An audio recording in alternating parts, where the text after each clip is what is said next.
Yo, welcome to another edition of the Upstate Orange podcast, discussing the week in Syracuse basketball and catching you up on all the action in the Big East and national scene. It's Thursday, January 24th, 2013, and we're coming at you live from the luxurious FingerLakes1.com studios in downtown Seneca Falls, New York. I'm Jim Sinacropi, and I'm joined in studio by my co-hosts Matt Verkey and Brad Connor via telephone in Cincinnati. Welcome, fellas. What's up, Jim? Good evening, gentlemen. Good to hear your voice, Brad. How's the weather out there in Cincy? Right here, it's about -4 right now. We're just on the positive side of zero on this side. We're getting snow tonight, but it's been as cold as it's been in probably 2 or 3 years here. Hey, bring it on. We're in the heart of college basketball season. It's supposed to be cold, right? I guess. Not this cold. Big week for Syracuse, and we're going to talk all about it. A pair of thrillers saw the Orange take out #1 Louisville on the road and then return home to fend off the Cincinnati Bearcats in a classic Big East-style scrum on Monday. We'll preview the Villanova game coming up Saturday at 11 a.m., and we'll talk about Duke getting crushed by Miami and enjoy some more great trivia. We'll give you our power rankings and much more. The Upstate Hoops podcast is brought to you by Madej, Maris, and Ricky, your hometown personal injury attorneys. If you've been injured and deserve compensation, call the Finger Lakes Personal Injury Hotline at 315-568-0911. That's 315-568-0911. And also by Generations Bank, generations of service for over 140 years with locations in Auburn, Geneva, Phelps, Seneca Falls, Union Springs, Waterloo, and coming soon, Farmington. Visit them online at mygenbank.com and check out their new mobile banking app. And Newark Pilots Baseball season ticket packages now available for 2013 at Colburn Park. They're scouting out the nation and bringing in some of the best college talent. I see they signed a couple guys from BYU to add to the roster this summer in Newark. So, you come out to Newark, you see a lot of great baseball and a lot of kids from around the country who are spending the summer up here in the Finger Lakes.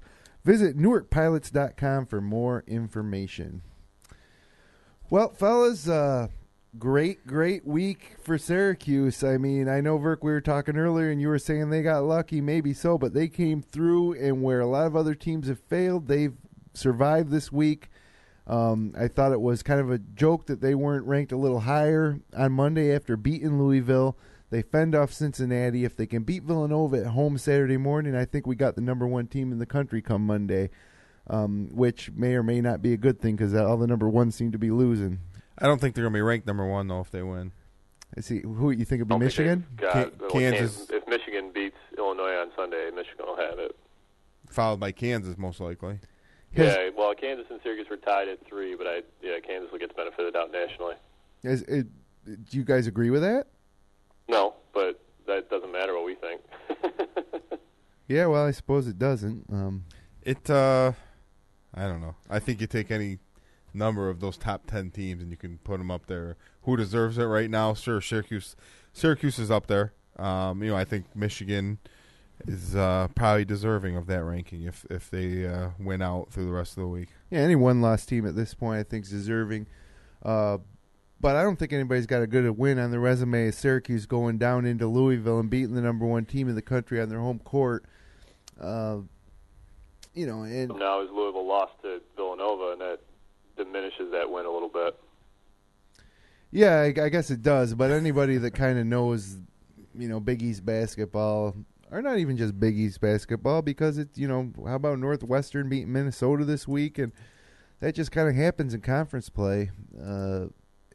And Villanova's improved. I'm a little worried about Saturday morning, to be honest with you. I don't like the 11 a.m. start time. Oh, you should be. I mean, obviously, if they can beat Louisville, they can beat Syracuse. Yeah. Well, they played Syracuse pretty tough in the Dome 2 weeks ago. I mean, that was a pretty good game down to the last 2 or 3 minutes, if I recall. So, I think they've got to come to play, or they'll get beat.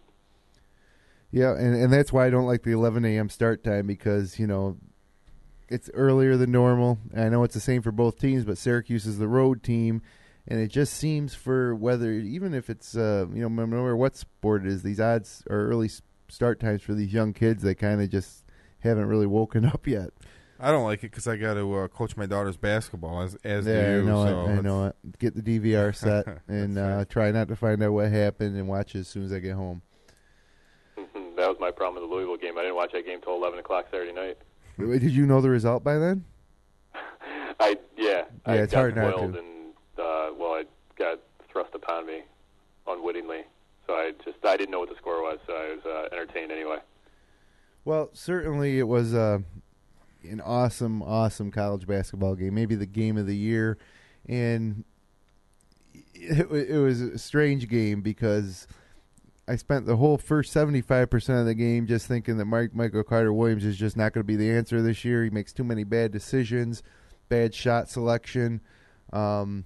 And then he comes through and wins the game for us with a couple of great plays, as he did on Monday against Cincinnati. So, I guess he's a gamer. It's nice to have that clutch guy who's not afraid to do it. And on top of that, Brandon Trish came out and played a great game against Louisville, the type of game that we need Brandon to play if we're going to be a competitor for a national championship. And then I was worried about what we were going to see against Cincinnati, and my worries were confirmed for a little bit. But then at the end of the game, he kind of took things into his own hands and made a couple of big, big baskets. So feeling good about our guards, guys. What do you take away from that Louisville win, Brad, especially in terms of Michael Carter-Williams? Yeah, I don't know if he was just trying too hard, pressing in the first half. I think their pressure defense really got to him. He was skittish. I thought he turned it over obviously way too much. But I don't know. I think you just saw sort of a maturing of Carter-Williams throughout the game. I mean, that was the first time he'd really been in a tough spot. He didn't play much last year, as we all know, and so now he just probably needed to be a little bit battle tested, and he. Like you said, he's a gamer. Some guys just rise to the occasion, and then there's other guys like Peyton Siva who don't. Yeah, I thought Carter-Williams obviously struggled throughout most of that game till the last couple minutes, and then I think he scored 9 of their last 11 points or something like that down the stretch. Yeah, but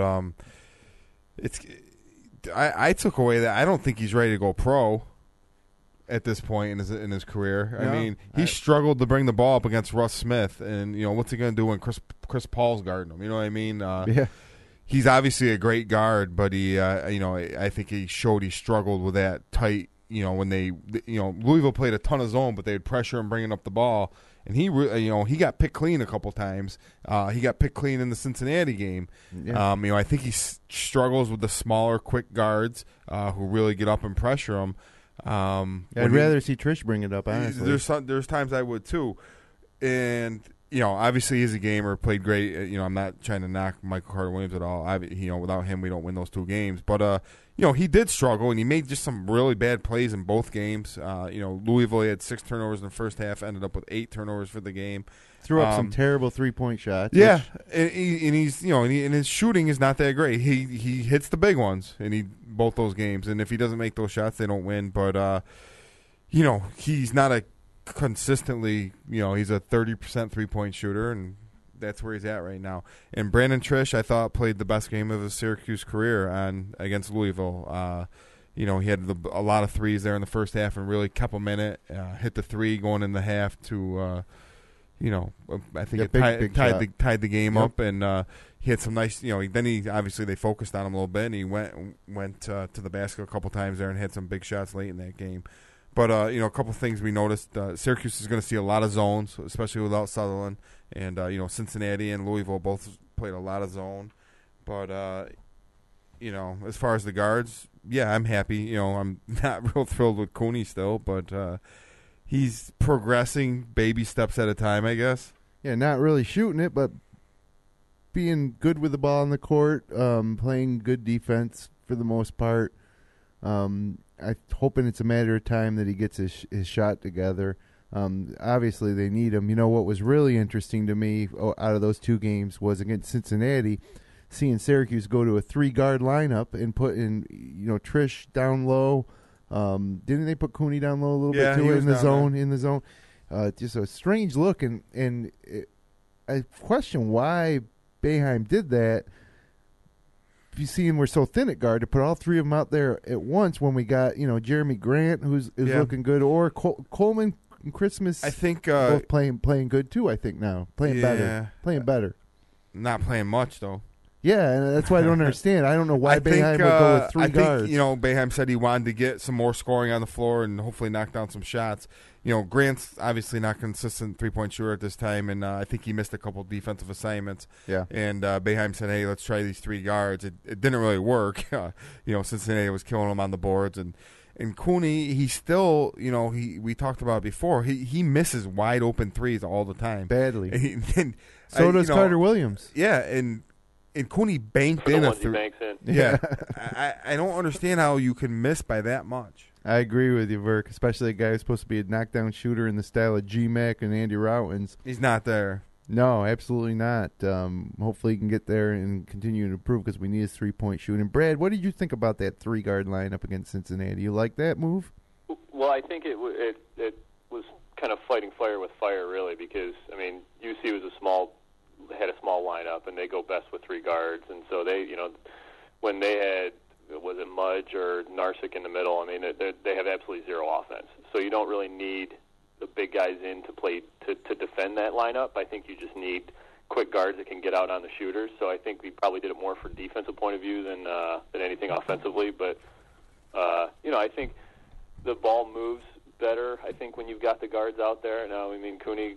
You're sort of on the edge of your seat, hoping he doesn't do something stupid, I guess, when he gets the ball in his hands. But I didn't mind it too much. I think if nothing else, you need to get Cooney time. And if you could just as easily put the ball in Carter Williams and Trish's hands for 38 minutes, and if they're not in foul trouble, that's your best lineup. But right. Those guys, Trish will be gone next year. Who knows what Carter Williams will be? You need to have some experience in that backcourt. So yeah, I don't mind it too much. I think he's got to get the minutes. He's got to learn how to make good decisions, and it only comes from playing. In the I actually thought he played good against Louisville for the 4 minutes he played. Yeah, he hit a pull-up jump shot, and he hit an assist and a steal, I think. And obviously, Boeheim doesn't trust him against that caliber team. I guess I don't know if he's worried that Cooney couldn't handle the ball pressure from Smith and Siva up front. But, obviously he didn't play a lot. And I guess at the center spot, it's kind of like Keita seems to be the guy he's been going with and leaning on a lot lately. Yeah. And when we thought kind of Christmas was kind of setting himself apart from the other guys. And I think, obviously Coach Boeheim wasn't too happy with Christmas. He maybe took a couple steps backwards in these last couple games. Yeah, and I don't think he necessarily played too bad. I think it's little things being out of position in defense. And I think Boeheim likes Keita in there for the defense. He's like a defensive coordinator back there. He tells everybody where to go. He does a good job. And Christmas, he said he missed on Kilpatrick. He missed a couple defensive assignments early, and he took them out. And and Christmas also goes for every head fake. You just show him the ball, and he jumps out, and he's out of position to rebound.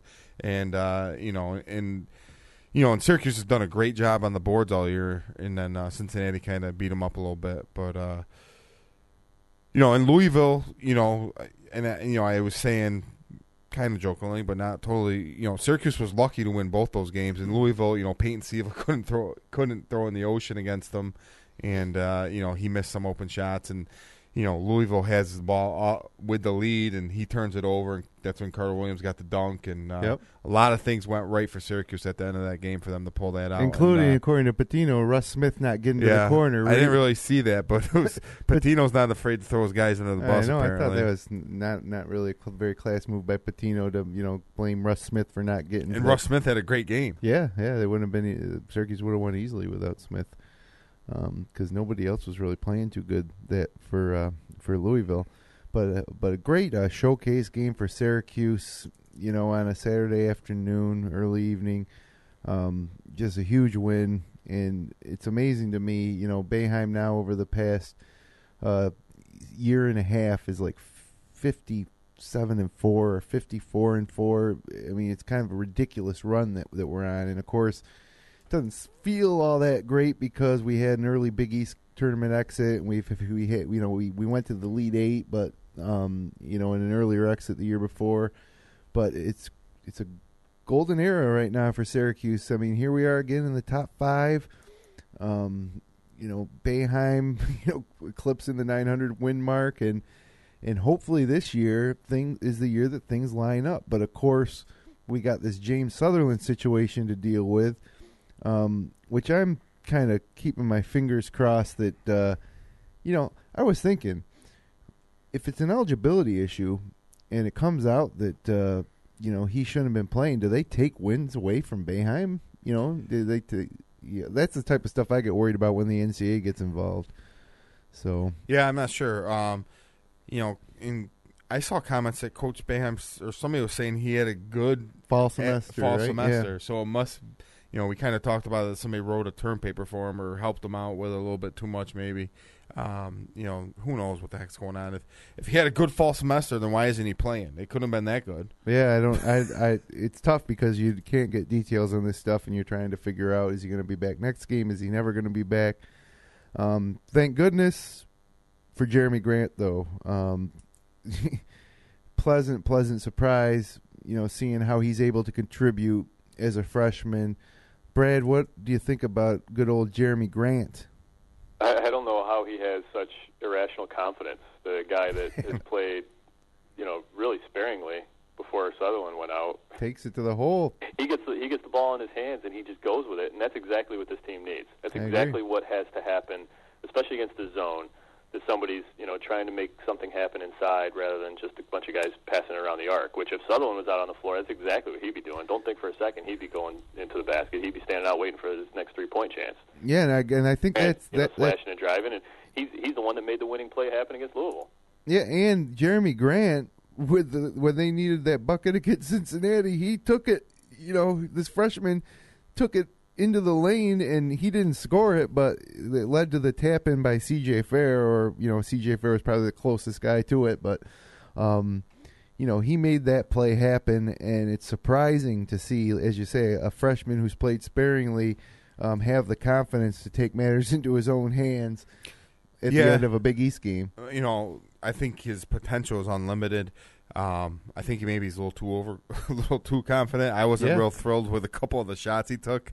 Louisville, he kind of forced a couple, got blocked a couple times, but you can't knock the kid. He's been great in his role. I think he needs to understand shot selection and time of game and things like that, when he should shoot a three or not shoot a three. But he is fearless, and he has filled in great, and I don't know if I talked about it last week, but I think he's a better defender than Sutherland. I think he's a better rebounder. He's definitely not a better scorer at this point in his career, but he does different things, and he might be a better passer, but he's helped to fill that void.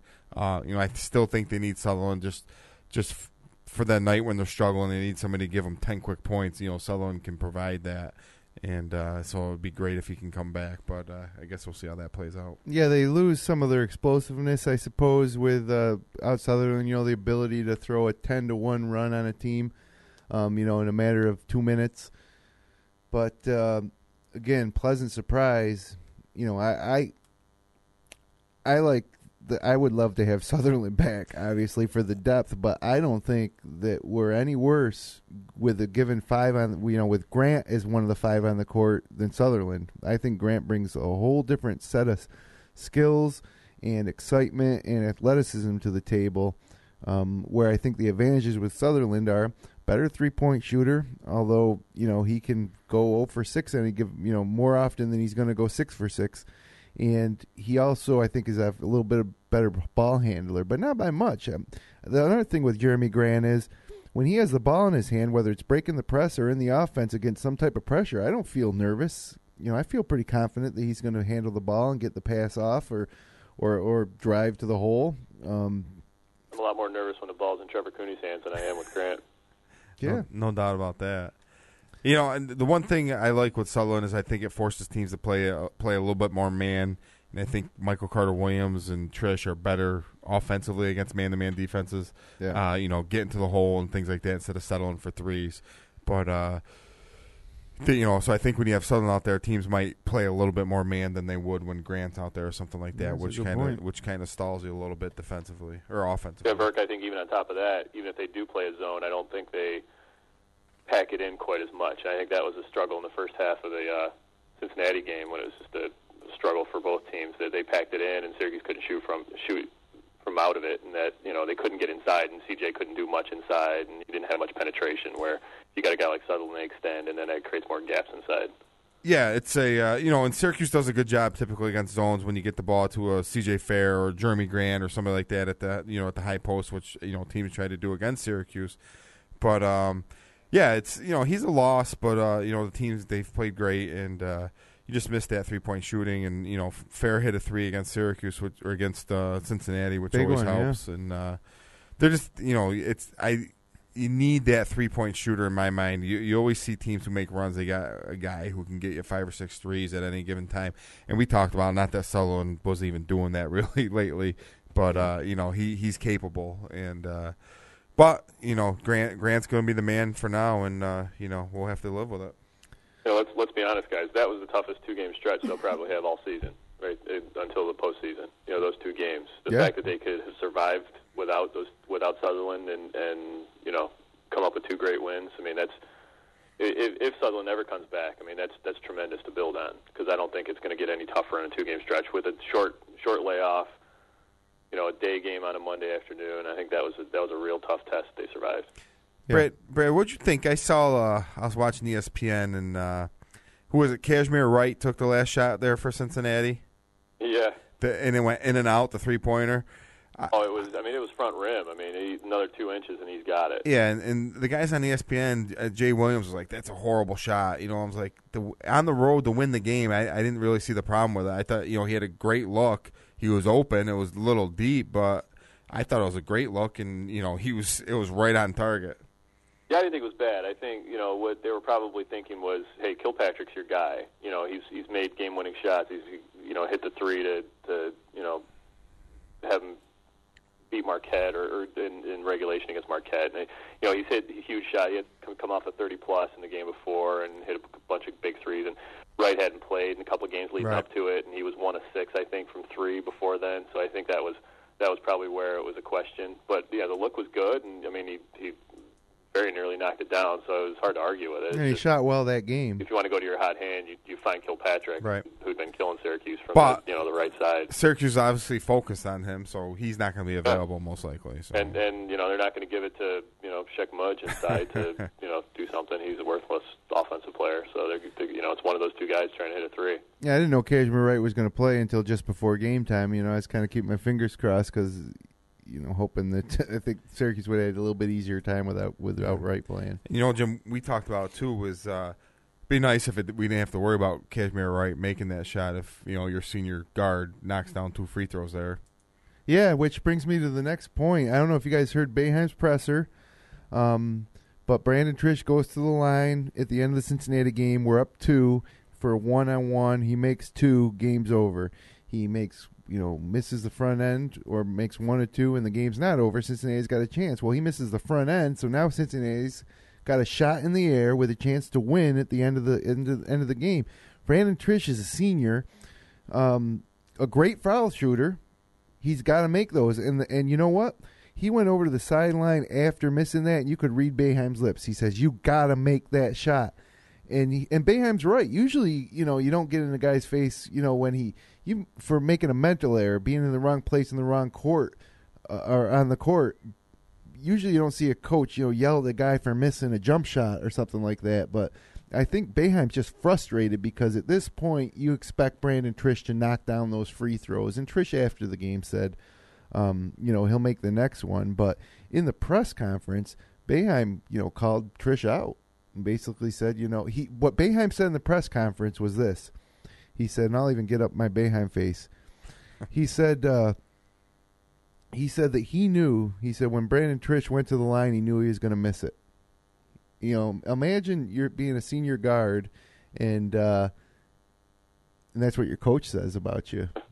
Makes you feel pretty good about it. I know. I mean, I really was kind of stunned that even if Boeheim thought that he would say it. But I think he's frustrated to the point where he he's calling Trish I think out. he thinks Trish can be great, and Yeah. Trish doesn't think that, and he's trying to make him realize it. And Trish can be great. In a roundabout way. We've seen it. He shot the ball a lot better last couple games, and he seems a lot more confident. And obviously, he didn't knock down those free throws. But Louisville, he came out and played really unbelievable and carried him in the first half. He's so strong. Sometimes he gets in the lane, he bounces off bodies, and he finishes. Makes amazing shots. He looks awesome. And then there's been times this season where he's terrible. And I don't get it. Puts his head down, and one of maybe the strongest guard in the country. I mean, he's just really physical. And at the end of the game against Cincinnati, when they needed a bucket and they were having trouble, 2 times he took it into the lane and had some contact. It just made incredible shots where he kind of just willed it in, and that's kind of how I'd like to see Brandon, going forward. But and I got to be honest, he relies on his jump shot way too much, and his greatest success comes when he gets in the lane. I think. He hits the occasional three, but he's so much more powerful inside, especially against a man-to-man, because the guy that's guarding him is going to be nowhere near as strong as he is. Yeah. And it seems like Trish makes his threes at the top of the key. He not so good anywhere else, or not as consistent. But I always like seeing him pull up from top of the key, even if it's 6-7 feet behind the line. If he's up at the top, that's why I like to see him shoot. And it seems like he knocks the most down there. You can almost tell when he's not going to make it. When he makes it, he gets his feet set. He's not trying to create his own shot. He's getting it from a pass. He's going straight up with it. He's very much a rhythm shooter. That if it's not perfect for him, it's not happening. And I think he forces it a little more than he should. Mm-hmm. Yeah. Well, Brad, being in Cincinnati, what's the local media reaction on that Syracuse game? Do they feel like Cincinnati blew it? That was their chance to kind of elevate themselves back into the top 25 to stay for this year, and they kind of let that get away? Not really. They've it was remarkably subdued. I guess that they didn't really think that was an opportunity lost. I think they recognized that Wright's coming back. He's been out. It was going to take him a game or two to get his feet under him. They didn't think that the better team ultimately won. I think it would have been a difficult thing for Syracuse, for UC to go up there and win in the Carrier Dome, coming off an overtime game, a hard-fought game against Marquette, with a short rest too.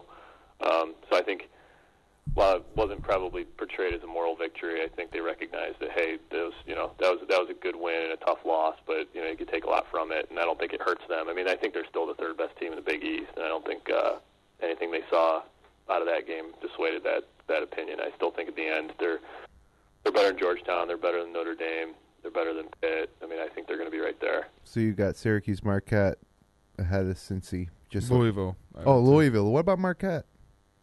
Cincinnati just beat Marquette Saturday. Yeah, but it was in Marquette was undefeated going into that, where UC lost the bad one to St. John's and it was Notre Dame. But all their losses are like by 2 or 3 points. They played everybody close. Yeah, but that Marquette Cincinnati game was an overtime game in Cincinnati. Yeah. And the thing about it is, we talked about the short layoff, and Boeheim complained about the stupid scheduling of going Saturday, Monday, which, he can complain about it if he wants, but it's been that way for years, ever since Big Monday, kind of became a mainstay on ESPN. Syracuse and all Big East teams have played a lot of Saturday, Monday, and we got another one coming up next week when they got Pitt on Saturday and Notre Dame on Monday. But Syracuse chartered from Louisville, about the same distance from Syracuse to Cincinnati. So they chartered right after the game, landed in Syracuse 9 o'clock on Saturday night when Cincinnati was still playing, or probably in the locker room. Cincinnati comes to Syracuse on Sunday, so I think it was even shorter, for Cincinnati to have to come to Syracuse and play in that short amount of time. So. Yeah, I agree with you. I'd imagine it's tougher for the road team coming off that type of stretch than it would be somebody that gets to come home and get settled. Yeah, and nice crowd on Monday too. I was really impressed with the student section. It seems like they got some organization going. They're messing with Cincinnati on the shot clock, and you don't think that type of stuff has an impact. A couple times you saw Cincinnati rush shots because the students were, confusing them with the countdown on the shot clock. So really pleased with the student section so far this year, and looking forward to see what they got in store for some of these Big East games coming up here down the stretch. It was a weird crowd. I was trying to figure out. They had it was 25,000, and behind the student section, behind that basket was filled all the way to the top of the dome. But on the other side, the upper deck was only filled about halfway, right straight behind the basket. It was weird that they didn't sell any of those tickets over on that side. Well, the third deck behind the student section is more students. That's where the freshman and sophomore usually sit. They've changed it since I was in school. When I was in school, the student section was, if you were a freshman, you were in the third deck behind the basket. If you were a sophomore, you were behind the basket. And then junior and senior year, you got to be on the pull-out bleachers kind of right across from the court. Well, they since moved all the students behind the basket, and I think they do a general admission type of thing, because for some of the bigger games, you see them camping out, So I think it's first come, first serve. I think you get your season tickets, but in terms of where you're going to be able to sit, I think it's first come, first serve. But I do know that third deck behind the student section is more students, which might explain why that was filled and the other side was kind of empty. But that was weird because it went further beyond, almost toward the football field, whereas the other side, was practically empty once it got around the corner, except for the first maybe 7 or 8 rows. Yeah. But 25,000 is a good crowd for a day game on a Monday. Yeah, 3:30 Monday game on Martin Luther King Day. Some of us work on Mondays, and I took off a little early to get home and watch that one, of course, and it was really enjoyable. It's sad that all these Big East games are kind of coming to an end, because I really, really enjoyed watching the last 2 Syracuse games, not just because of the result. They were just typical Big East, battles. And you can tell that they're starting to get nostalgic on ESPN too. They're bringing out the Raftery with Jerome Lane and all that, and I think they're recognizing it's the passage of an era too. Yeah, it is sad, but nothing we can do about it. So look forward. Wake Forest had a big win against NC State, so we'll that's going to be our conference next year. So. Yeah. Well, you know what? If Syracuse was in that conference this year, we're running away with that thing. Oh, it'd be an embarrassment. And the same with Louisville. I think you take Syracuse, Louisville, Cincinnati, Marquette, maybe even Notre Dame, and if those teams were in the ACC this year, that might be your top 5. It might be. Yeah, the ACC is by far the worst of the Power 6 conferences. By far, it's not even close. Yeah, and despite Syracuse, the A-10's a better conference this year. Yeah, I'd have to agree with you. Miami, first place in the ACC, probably after that 30-point drubbing to Duke last night. They got a 2-game lead. Yeah, and not to take anything away from Miami. As a matter of fact, I think if you go back to a few episodes ago, back in early December, I kind of said look out for Miami. But still, you look at how strong the Big Ten is. You look at how strong the top of the Big 12 is. You look at how strong the Pac-10 is. And then, conferences like the A-10 that have Butler in them now. And the ACC, even with Syracuse and Pitt coming over next year, every year's a little different. But I hope Syracuse fans have enjoyed being a member of the dominant conference in college basketball, because that's about to change. We're going to go to a conference that really has been struggling. With the additions of Syracuse, Louisville, Pitt. Oh, Louisville, yeah, I forgot about Louisville. I think the ACC is going to be the best conference next year. Just you're taking 3 of the better Big East teams and adding them to what's a typically top-heavy ACC, but now along with Duke, North Carolina, NC State, you throw in Pittsburgh, Syracuse, Louisville. That's a pretty good league. And you'd like to think too, you put a few more good teams in there, it raises the level of the other teams. It's kind of keeping up with the leaders. I was shocked. We'll be drawn to a good league where right now the talent is drawn to the Big East and the Big Ten because everybody knows they're good leagues. And the ACC is kind of down, and there's not as much opportunity to shine. Yeah, that's true. Now, if you're recruiting as an ACC school now, you say, hey, we get to go play at the Yum Center. Louisville, Rick Pitino, we get to go play at the Carrier Dome, Jim Boeheim. I don't know if anybody's going to get excited about playing, at Pitt, but you're right. It should elevate the conference. It's going to be different. Well, basically, the Big East is gone, so all that talent's got to go somewhere, and it's going to go to the ACC, Big Ten, Catholic 7, or Catholic whatever, 7, whatever they come yeah. up with. I think they'll still recruit well. But you're right; it will disperse some of the talent for sure, and hopefully to Syracuse and Louisville, and not Virginia and Boston College. Yeah. Well, next, Syracuse plays once, 11 a.m. game against Villanova. Quickly, guys, your thoughts on what to expect as Syracuse goes to Philly for an 11 a.m. start. Brad? You guys see that Villanova's doing a whiteout? Yeah, how's that work for Cincinnati or Louisville or any team? Arkansas did it. Yeah, Arkansas. Down there in that SEC showdown. I mean, Cincinnati's done it. Louisville did it last year, 2 years ago. Marquette's done it. I mean, it's ridiculous. They all do it for Syracuse. Yeah. It's dumb. Yeah. I mean, and it's Syracuse occasionally does an orange out, but it's fun for the fans, I guess. But I don't think it's going to have an impact. But I am worried. A resurgent Villanova team. Jay Wright generally coaches really well against Boeheim. As you mentioned, Brad, it was close before. It's an early start. I'll be happy to get out of there with any kind of a win. 1 point, 10 points, whatever. It's a Big East road game. It's they're not easy.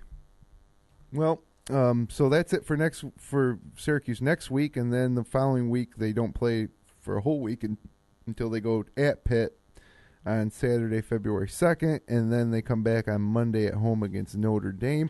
We're going to step aside for just a short moment here and hear from our sponsors, and we'll be right back with some great trivia to get you caught up on all the action around the country this week. Attention Finger Lakes residents, have you been injured and deserve compensation? Call Madej, Maris, and Ricky, your hometown personal injury attorneys. Your case deserves personal attention. At Madej, Maris, and Ricky, they know you by name, not just a number on a folder. Call the Finger Lakes Personal Injury Hotline at 315-568-0911. That's 315-568-0911. Madej, Maris, and Ricky, your hometown personal injury attorneys. The Newark Pilots. See tomorrow's Major League stars today. For more information, go to newarkpilots.com. The most valuable things are always passed down from generation to generation. It's true for your family, and it's true for our bank. For more than 140 years at Generations Bank, we've greeted you by name, planned with you for the future, and stood by you when you needed a hand. It's what we do, and what we'll continue to do for generations into the future. We might look different now, but in the important ways, we're exactly like we've always been. Stop in your local branch or go to mygenbank.com.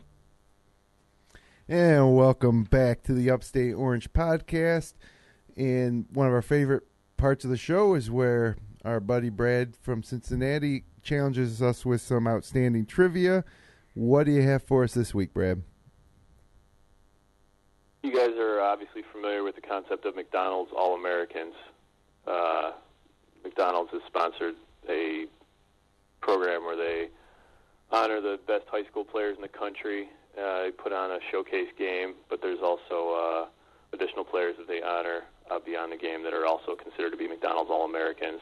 They started the program in 1977, and I need for you guys to tell me there were 19 McDonald's All-Americans that have played at Syracuse University. How many of them can you name? Okay, starting in 77, huh? I'm not going to go necessarily chronologically. I'm going to go with the ones that I think I know for sure. Yeah, that's probably the best way to approach it. And I'm going to go with Rakeem Christmas. Yep. I'm going to go with Michael Carter Williams. No, he wasn't. Yeah, he was. He was. Michael Carter Williams. Yep, that's correct. I'm going to go with Billy Owens. In that game, he won the skills competition. Was one of the skills hitting open jump shots? I don't think so. Or bringing the ball up against a smaller guard. Dribbling against cones, I believe. Yeah, now you mentioned that, I do remember that. Billy Owens. Billy Owens, correct. Derek Coleman. Are you going to dominate this, or are you going to give Verk a chance? Oh, I'm listening. Yeah, we're going. I think these are all easy ones. Yeah, Verk would have got all these. We're getting the easy ones out of the way. All right, yeah, Derek Coleman. John Wallace. John Wallace, correct. It's 5. Wow, we got a long way to go. Deion Waiters. Deion Waiters was not a McDonald's All-American. Carmelo was, though. Carmelo Anthony was. Fab Mello. Fab was, yeah, good one. Mauricio de Mello was a McDonald's All-American. So that's 7. Geez, only 12 to go. I don't think Flynn or Harris were. I don't think Flynn. Flynn was. Flynn? Johnny Flynn? Johnny Flynn was. You're correct. But Paul Harris wasn't. Which, I remember there's a little controversy about Harris not getting it. 8. Try to go to the mid-range years. What about Harris were different years, though, weren't they? Wasn't yeah, Harris they were older? different. They were Harris different. is a year older. Yeah, they both left the same year. Harris, right. Yeah. Ooh, boy. Louis Orr? Louis Orr was not a McDonald's All-American. Well, let's get some of these older guys out of the way. Let's go Roosevelt Bowie? No. Danny Shays. No. So I'm going to say that we don't have any early on then, unless you want to go Marty Burns or Marty Head. The earliest McDonald's All-American graduated high school and started at Syracuse in 1979. Jesus. So the 79-80 season was his freshman year at Syracuse. Oh, I'm going to go with Tony Red Bruin. That's a good answer. Nice. So how many is that, 8? So Red Bruin was the first McDonald's All-American at Syracuse. And I'm going to say that Got 9 right now out of the 19. No Gene Waldron, no Eric Sandifer, none of those guys. No Leo Rounds was a transfer. He was from Canada anyway, so I don't think they chose. Yeah, I don't think they let any international players in. Yeah, so that we know Chris Joseph was. Well, is there any transfers on the list? I think, There's one transfer on the list. and his name is George Papadakis. Is it? No. His name's Laron Ellis. No. Actually, there's one guy that transferred into Syracuse and 2 guys that transferred out of Syracuse on this list. Wes Johnson? No. No. Laron Ellis, did you hear me say that? Is that on it? I did. No, Okay. no Laron And Ellis. it's not Papadakis. Why in the world would you guess him? No, he's Canadian anyway. Oh, is he? Okay. Huh. One I think transfer. he was on the Canadian McDonald's All-American team. Well, I don't want to get caught up in the transfers just yet. I know we got 8, right? So you're telling me we need 11 more? You got 9. So you got 10 Oh, we got more. 9. What about Conrad McRae? Conrad McRae is one. Very good. That's 10. You know there's going to be a few in here that you wouldn't expect somebody like. How about Michael Brown? Michael Brown is correct. Thank you. Very good. Thank you very much. So the transfer's out. Transferred out to Clemson. Yep. Huh. How about Jason Hart? Jason Hart was not. I don't think Douglas was either. I don't think Sherm Douglas was. No, Sherm Douglas was not. Oh, jeez. What about the Shumpert era? Was it like it'd be Shumpert, Deshaun Williams? Was Deshaun Williams? No. And how about Shumpert? No. Okay. And how about Moten? Lawrence Moten was not. Yeah, we didn't have any for a long time in the late 90s. No, literally, it went 10 years Yeah. between McDonald's All-Americans, between John Wallace and Carmelo Anthony. Wow. So it's got to be The dark days. Demetrius Nichols. Demetrius Nichols was not. Oh, I could have sworn I remember him in that and watching him in that game. So the transfer in should be easy then. Oh, DeJuan Coleman. DeJuan Coleman's correct. Yeah, good one, producer Hunt Dog with the call there. So now we're down to, was that 13?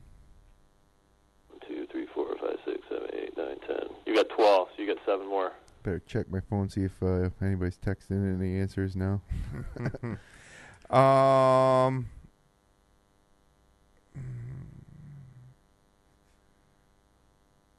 Not Jeremy Grant. No. Yes. Is he? Yeah. Wasn't Grant one? No, you got all the guys on the current team that were.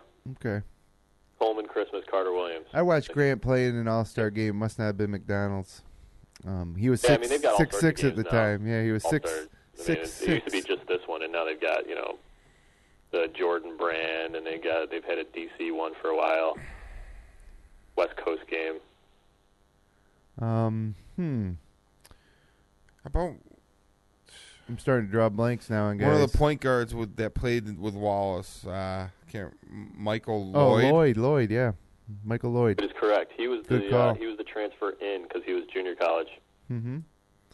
Michael Lloyd. What? You know what? I think Keith. Was there only one transfer out, one transfer in? No, there were 2 transfers out. Second transfer and out. One transfer out. Keith Hughes. It's not Matt Rowe. It's not Keith Hughes either. Not Keith Hughes. I didn't hear you say that. No, not Keith Hughes. Okay. Where did he transfer to? Rutgers, along with Earl Duncan, who was another McDonald's All-American. Earl Duncan.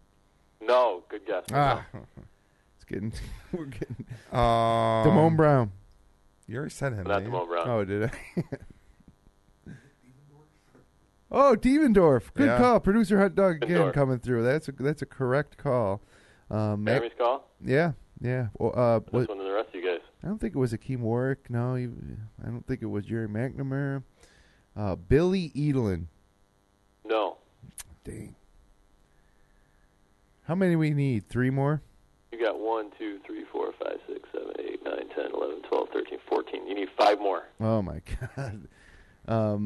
Give us some hints on these 5 just to move it along a little bit in terms of, like, era. Are they all bunch? I can't fathom you haven't gotten Jim Sinacropi. Huh. There's one guy that you can't... Oh, the Pearl. Exactly. Yeah. Pearl Washington. How could we miss that one? He was the second McDonald's All-American to grace the hill at Syracuse after Tony Red Bruin. Okay, so that leaves 4 left. Not Stevie Thompson? Yes, good one, Burke. That's a good one. Yep. It's funny to think Stevie Thompson was, but Sherman Douglas was not. Well, sure, nobody wanted him. Georgetown didn't want him. Big mistake, Georgetown. Too bad for you. One's a current assistant coach. Oh, Hopkins. No, Autry. Adrian Autry. Yeah. Red Autry is correct. Yep. So now we're down. We're getting down there now. 3 left. Let me ask you, is there... You got 2 left. You got 17 now. Okay, of the 2 left, are they, like, surprising? Are they, like... One guy played only a year. Wow. I'm Very fondly remembered Syracuse player. A fondly remembered Syracuse player that only played 1 year. Not very fondly remembered. Oh, I already said Deshaun Williams. Bobby Laser? Good guess. I don't think anybody... He only played... Did he play 1 year? I don't think anybody thinks badly of Bobby Laser. Louis McCroskey. No. Oh. Played 3 years. Oh, you're right. He only played 1 year. And he's he not... went to the NBA after 1 year. Oh, Dante Green. Dante Green. Dante Green is correct. Yeah, that was an easy one we should have got. So there's 1 left. And the last guy graduated high school in 1985. So he was on the Final Four team and then transferred out. A guy on the Final Four team that transferred out. You got... Transferred to Maryland. Oh, Matt Rowe wasn't on the... was Matt Rowe on that team? Matt Rowe's a freshman on the Final Four team, I think. Yeah, so it's Maybe not sophomore. It's not Matt. Play. It's not Matt Rowe though. Not Matt Rowe. Defeated Matt Rowe at Maryland. Jeez, how could I not? Oh, Rodney. Rodney. Right? Yeah. Rodney. He was a power forward. Yeah. Can't come up with his last name. No idea. Rodney something. Rodney Walker. Rodney Walker. That's probably the toughest one. It's no surprise we got him last. Yeah, no, that was between him and Michael Brown, Michael Lloyd. Those were the 3 that I would have had the toughest time on. Yeah, I got to tell you, Michael Brown was a pretty good one. I didn't remember him being as acclaimed coming out of high school. I don't know why that one I remembered, but for some reason I did kind of remember Michael Brown was a McDonald's All-American. He went to Clemson. Yeah. He played good for Syracuse. Syracuse. I looked up Michael Brown and Rodney Walker because they're 2 guys that transferred out. I looked at their careers after they transferred out. Ironically, they transferred out. They were both a year apart. One transferred to Maryland, the other transferred to Clemson, so they both went to ACC, and both actually got suspended during their times at their new colleges. Almost all transfer outs. Where they went. Almost all the transfer outs from Syracuse don't do well. Yeah, it's funny. Which is a credit, I think, to Boeheim. Which makes you think Boeheim probably forces the issue a lot of times because he just doesn't want to deal. And he knew they stunk, so he didn't care. Or it's the attitude. A lot of times they got skill, but if you don't have the right attitude, you're not going to succeed anywhere. And I think that's where Boeheim's system kind of works out, where Boeheim will be, you're going to do it my way or no way. I don't care if you're Deion Waiters or George Papadakis, And if you don't, then he's got no use for you. Yeah. Excuse me. So great trivia, Brad, as usual. Yep. That was a fun one. I love any of them that makes me think of guys like Rodney Walker and Michael Brown, which I'm sure 90% of our listeners have no idea who these guys are. Or maybe they do. Hopefully we got a lot of hardcore fans, but definitely a Makes me blast. happy to think about Tony Red Bruin and Pearl Washington for some reason. Yeah, and George Papadakis. You remember, he went to Michigan So State. trivia, where did he transfer to? Michigan State, where he had success. Yeah, he actually was one of the transfers that I think was successful upon leaving Syracuse. I don't think he tore it up. Yeah, I mean, then you got guys like Tony Scott. Richard Manning. Yeah, Richard Manning went to Washington. I think he did okay Washington, yeah. upon transferring. But, of course, next year we got to transfer in, I think, is a McDonald's All-American, Michael Benajay. Was, you're right. Michael Benajay, so. Was he McDonald's All I believe he was, yeah. I think you may be right. Yeah, he's not on the list because he hasn't played for Syracuse yet, but you're right. I think that's true. So we're going up to 20. And, I don't know. Do they announce the McDonald's All-Americans for this year's class yet? I don't think they have yet. Yeah, it'd be interesting to see if who we got coming in that we might get to see playing that game. Always a lot of fun. I really look forward when there's one or two Syracuse guys playing in that game to get your first real look at them. I remember watching Fab Mello in that McDonald's game and just thinking, wow, this guy's got a lot of tools for such a big Brazilian man. And then he came to Syracuse and didn't play more than the jump ball for his whole freshman year. Yeah, and then sophomore year looked great and was a real presence, and then screwed us in the end he didn't intentionally, but by the ineligibility issues, he really hurt us. In the end, you look at a guy like that and you think, geez, if he didn't come at all, we probably would have been better off. But the potential was there. A few years ago, as I sat and watched the McDonald's All-American game with Fab Mello. And I remember being really excited after seeing Carmelo Anthony play in the McDonald's All-American game. So. And then I don't think we knew what we were getting. Even that, yeah, you're right. And then, he came out in his opening game against Memphis and scored 30 points, and it was like, wow, what's up with this? And they lost that game. Started 0-1 that year. Yeah. Well, let's move on and talk about some of the action around the country this week. First of all, the one I just can't wait to talk about was last night. Turn on the TV midway through the first half to check in on that Miami-Duke game, and lo and behold, Miami just rolls over them. I mean, and Burke, I mentioned to you, we texted during that game. I said I was surprised to see the crowd of Miami storm the court after a 30-point win. I mean, usually, the last 5-10 minutes of a 30-point win is kind of boring. Maybe some people shuffle out, but Miami kept playing hard, and they finished that game strong. And I think that, when you're a Miami student, a Miami basketball fan, you haven't had too much cause for celebration. So when you beat Duke by 30, you're storming the court. And it was the first time they ever beat a number one ranked team. Yeah. So, I guess if you're ever gonna storm the court, then's the time to do it. And they played hard. Duke was pressing right up to the end, and so it kind of forced Miami to play hard the whole game. But Duke's playing without Ryan Kelly. That's obviously a huge loss for them. And Plumlee's ineffective with Kelly out. It was just different. Duke kind of it's not shocking that Duke lost. It's just that they kind of laid down in that game, I thought. Right. And, right. You rarely see Duke get blown out, and but Duke's going to bounce back. I think they still got some great wins this year, and they're very capable. But I think losing Kelly is a huge loss for a Duke team that's not very deep this year. I wonder if there's not more going on. When you see a team kind of roll over and get killed like that, you wonder if there's some internal stuff going on that maybe you don't know about. In the back of my mind, I want to see how Duke responds, because to me it seems like they're kind of falling apart a little bit at the seams. What was your take, Brad? Did you get to watch any of that game? I missed it, and then I flipped on Twitter at about 9:30, and it was just a dog pile onto Duke, which was fun to read. But I didn't get the chance to get to the TV.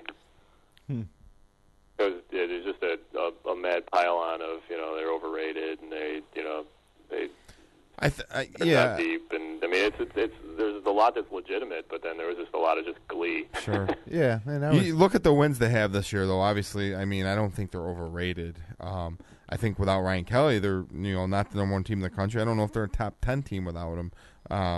They can't win without him. They've lost two games without him this year. They lost 3 out of 4 with him last year at the end of the year. Who knew that Ryan Kelly meant so much to him? But obviously he does, and for some reason they can't win without him. Let's not forget, guys, that they are officially winless on the road. That's right, 0-2 in true road games. Yeah. Huh. That's their kryptonite, apparently. It's why they play all their marquee games at neutral sites. Right. Yeah. Well, I mean, and I'm looking at their schedule right now. I mean, we say they've got great wins. I think they've got pretty good wins. They beat Louisville, but they didn't have Dang. Ohio State was a pretty good win, but I'm not sure they're everything that they were cracked up to be earlier in the year. Yep. They beat Minnesota, 4 losses but now. Minnesota lost to Northwestern. I mean, I don't know. Some of it's perception of how we think teams are at the beginning of the year, and then I remember. I think start to learn a little bit more about these teams. VCU is a good win. Yeah. They got some tough VCU wins. A little bit later, guys, because that was they played a game this evening that I'd like to talk about. Early on, I didn't like this Duke team, and then they, I couldn't deny it with some of the, wins they had early on. But now without Kelly, Seth Curry injured, I think some of those concerns I had are kind of coming true, and one of it is they're not very deep. They're relying on freshmen like Suleiman for scoring, and they're. As much as Plumlee, I think he's a nice player, but I think he's offensively pretty limited. I don't think he's got a lot of low post game. I mean, I think he's aggressive and he's tenacious and rebounding, but I don't think that he's a guy that's going to put the team on his shoulders at all either. And Kelly's absence makes things harder on Plumlee, without a doubt. I think it clogs things up a little inside. Kelly could score from a variety of places, so you always had to keep an eye on him if you were one of the big men.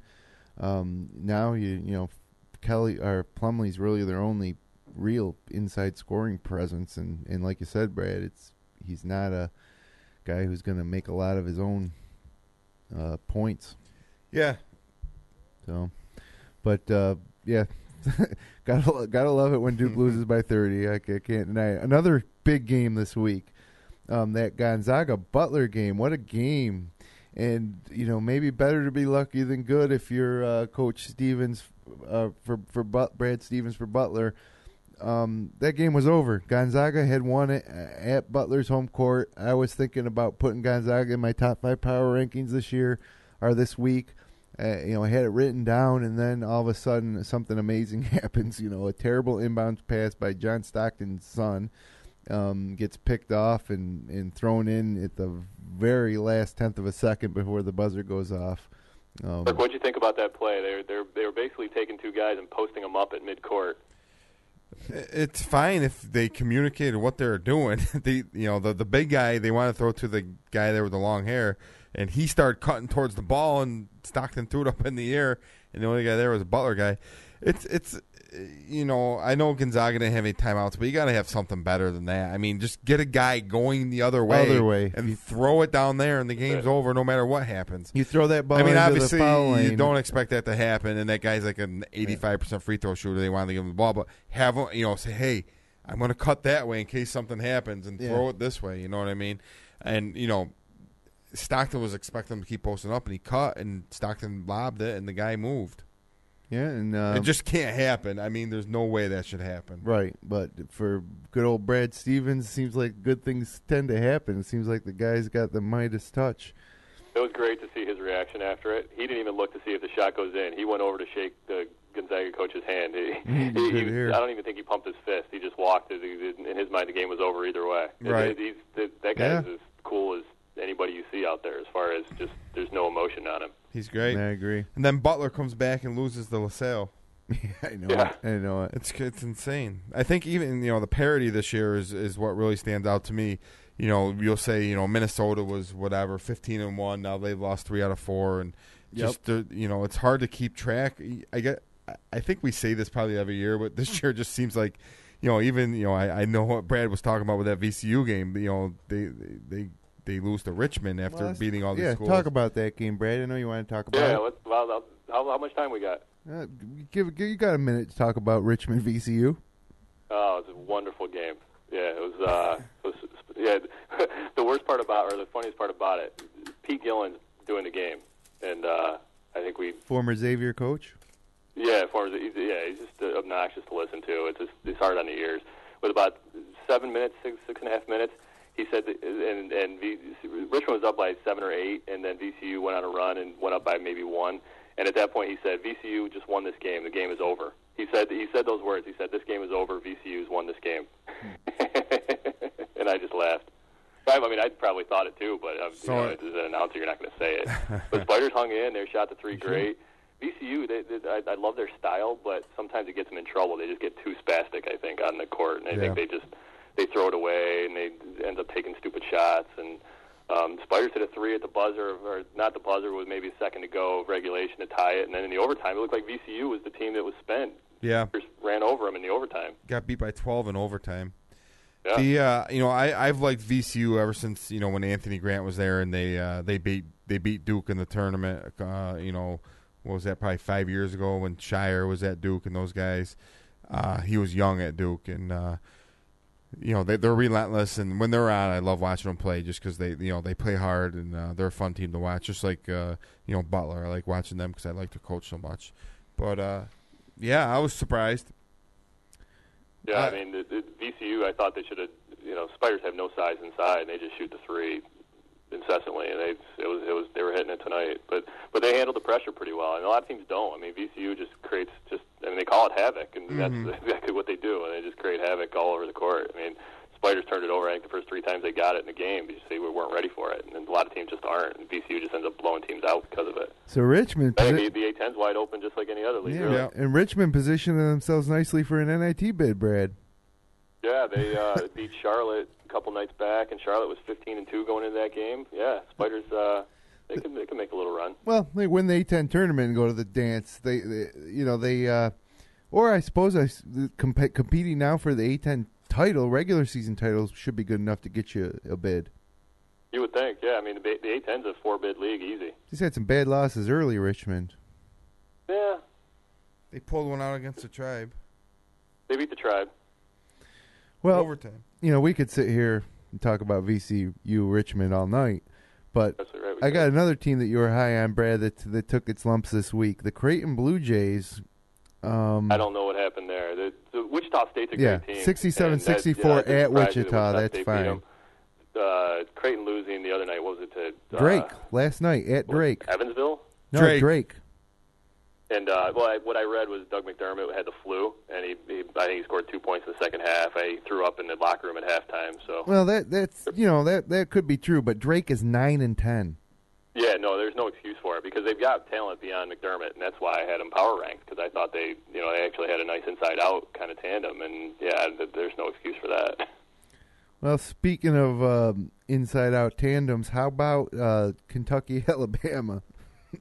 Alabama's playing better, but they're a 6-loss team. Kentucky now is a 6-loss team too after losing to Alabama last night. Is Kentucky on the bubble? Yeah, Kentucky's on the bubble right now. Are they going to get it together? Are they going to improve with all that talent and be a national title contender or even a national tournament invitee? I don't know, man. Let's hope it's decided based on the merits of this season rather than the name on their shirt. And really, they've lost every big game they've played this year that I can recall. They won one early, didn't they? Beat I don't know. They've lost 3 times at home this year. Lost to Indiana, right? They didn't play Indiana this year. Duke lost to Notre Dame, lost to Baylor, lost to Louisville. They've played a great schedule, but if they're a 500 team in the SEC, I think they're a bubble team. They beat Maryland, I think, first game of the year maybe, but oh boy, that's the best win they've got, I think. Yeah, and there's not too many good ones to pick up in the SEC unless they happen to pick off Florida or Ole Miss is looking good. But SEC not one of the stronger conferences basketball wise. No, so there's not much opportunity now for there's only, I guess there's more opportunities for Kentucky to continue to hurt themselves with losing to middle-range SEC teams than there is opportunities for them to get a resume win, like Florida. So that's the problem with the conferences down. You're absolutely right. I mean, the mid-tier of the ACC is going to have the same problem. If you're NC State's probably in. If you're North Carolina, they've got the same issue. Maryland, same issue.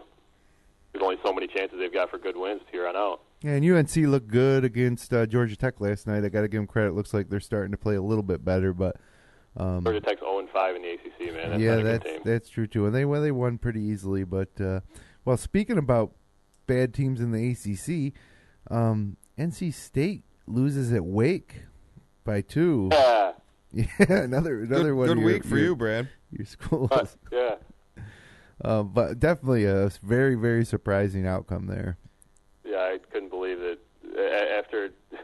Wake lost to Clemson by double digits. They lost to Virginia Tech, who's horrible, and then they go and beat NC State. It doesn't make any sense. No, it doesn't. It doesn't. If Minders would have beat Wayne, you could have had the trifecta. That would have made it the perfect week. And good week for the Pittsburgh Panthers, who Syracuse has coming up on their schedule. They beat UConn at home. They're both home games at Pitt, but they beat UConn and they beat Providence. I really enjoyed watching that Pitt-Providence game. It's tough. That was a fun game. I feel bad for Ed Cooley. Providence plays hard. They got talent, yet they're sitting there now at 9 losses. Yeah, I don't know what it is. You see him walking off court after the game, his head's down.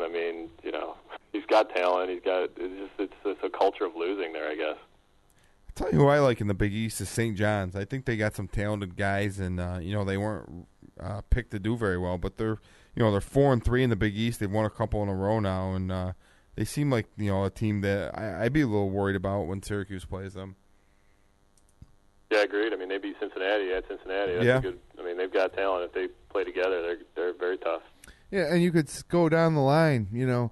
St. John's, Seton Hall. What happened to Notre Dame, guys? Yeah, they were one-loss team for a long time, and now they just seem to be struggling. They lose. But Notre Dame coming into the season, I didn't think it was going to be that good, and that's true. They play in that system, and they always seem to have guys that are good. But maybe they're not that good. Too much credit for that Kentucky win. Yeah, really. Probably. Because that was what first made me think, wow, look at Notre Dame. They beat Kentucky, but so did everybody else. So did Alabama. Cincinnati, and that was the last good win they've had. Yeah. They lost 3 out of 4, and their only win was a close one against Rutgers. Georgetown pounded them 60. They beat them by 16 this week. That wasn't even that close. Yeah. Huh. G-Town had a couple tough losses too. They're 3-3. I'm going to the Georgetown-Syracuse game. I was hoping Georgetown was going to be a little bit better, but should be a great game anyway. They can get there. They got a few more weeks. That's the game's on February 23rd. I got my email from Manny's. They're selling T-shirts for that game, Verk. Make sure you get yours. All right. I'll get a couple. Well, guys, let's move ahead and take a quick look at our top 5 power rankings in the country this week. I'll go first. I got Louisville at 5, even though they lost to Villanova. There's probably about 12 teams you could choose from to put in this top 5, and you couldn't get too big of an argument. So I got Louisville 5. I got Indiana back in there at 4. Playing better, getting conference wins now. In the big, they beat Northwestern this week, which isn't that great of a win, but keep in mind Northwestern beat Minnesota. And I kind of liked they were number 1 in my power rankings earlier this year, and I got them back in there at 4. I got Michigan at 3. I'm not as high in Michigan as you guys are, even though they do have the resume. I do like John Beilein. It's just the eye test thing for me when I watch them. So I got them 3. I got Kansas at 2. They're absolutely legitimate contender, Final Four national championship type of caliber team this year. And back home at number 1 where I like them. You beat number 1 on the road, you become number 1. Syracuse. And they're going to stay there as long as they keep winning. Okay, I'll go. I was thinking about putting Arizona in there, but they're getting beat by UCLA right now, so I'm going to keep them out. UCLA's up 10 with about 2 minutes to go.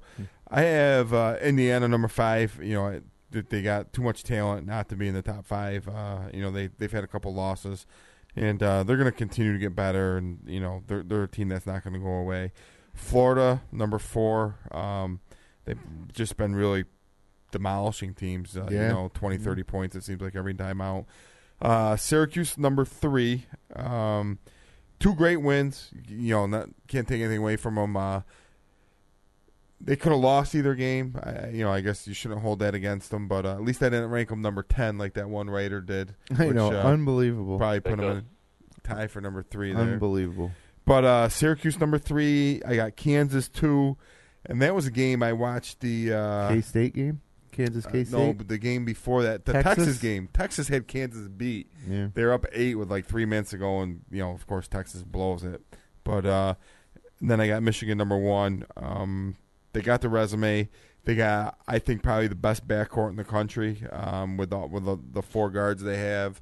And I think come NCAA time, you really lean on your guards. And Michigan's got a bunch of good guards with Burke Hardaway, the freshman that shoots the ball real well. And I look for them to make a nice run this year. Okay, Brad, what do you got? Very similar to Burke, actually.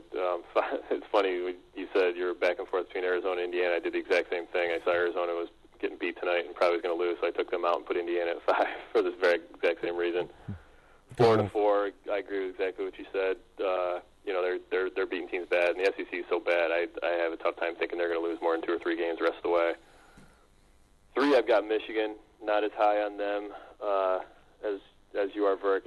Some good wins. I don't know. It's an eye test thing. Yeah, that's it. It's hard. It's hard to put my finger on it, but I don't know. We'll see how they play. At Illinois is going to be a challenge for them on Sunday. They've got a bunch of tough road games coming up. We'll see. I mean, there's a lot of time left for them to prove themselves. Syracuse 2, great win. Hard to argue with any of it, really. But again, the eye test, because I've seen Kansas. The times I've seen Kansas, I've seen them look just dominant. I haven't seen Syracuse look dominant in a good month. I've seen them look very good, but they've been winning some tight ones, and Kansas just crushes teams. And with the exception of that Texas game, where I think they just kind of got a little full of themselves after the game before that. But I think Kansas has more talent top to bottom. McLemore is fantastic, and with he's great inside on defense, and so I think they've just got it going on both sides of the court. Fair enough. Well, guys,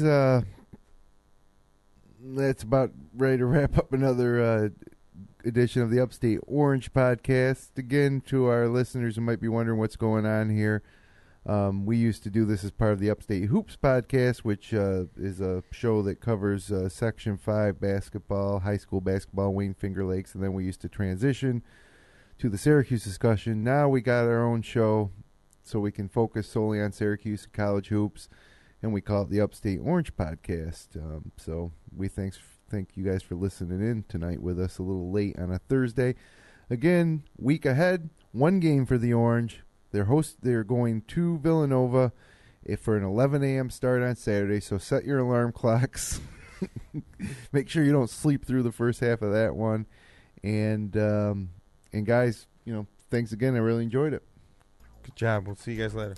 So thanks again for joining us on the Upstate Hoops podcast. Remember to subscribe to our feed on iTunes, Stitcher, YouTube, or via RSS. You can find us on Facebook by searching Upstate Hoops, and on Twitter at HoopsPod. For my co-host Brad Connor, Matt Berkey, producer Jeremy Hunt, I'm Jim Sinacropi. We'll see you next week.